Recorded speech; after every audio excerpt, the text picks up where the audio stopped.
Today, I think at this important moment in American history, we will make history again by having the two leaders of the United States Senate here today on a very important day in the United States Senate. We've had a lot of interesting speakers here over the years.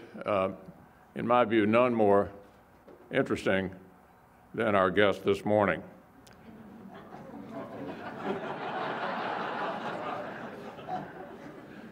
Chuck Schumer, of course, is from Brooklyn, born and raised. In his memoir, Chuck remembered his parents actually didn't want him to run. They thought the life of a corporate lawyer would be respectable and more comfortable. Well, Chuck, I've got to say that my life would have been a lot easier if you don't want to listen to your parents.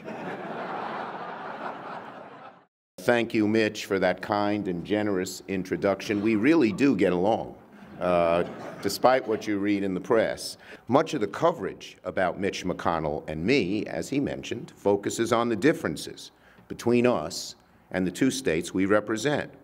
But the truth is, there are plenty of things that link Mitch's hometown of Louisville with my hometown of Brooklyn. Take basketball, for instance. I know Mitch is a huge fan of his alma mater. Every Monday I'd come back and say, how's Louisville doing? Where are they in the rankings? I don't ask him this year as much. Late last week, for instance, in the early hours of Friday morning, the Senate passed a 2-year budget deal that provides significant investments in our military and in our middle class, including funding to fight the opioid epidemic, improve veterans' health care, and relieve the student loan debt burden that so many young people carry with them.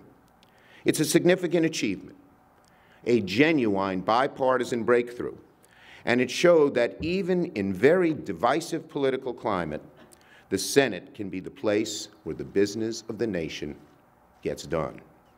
We've shown that the Senate can lead before, and it must do so again. The House is fractious. The President is the President.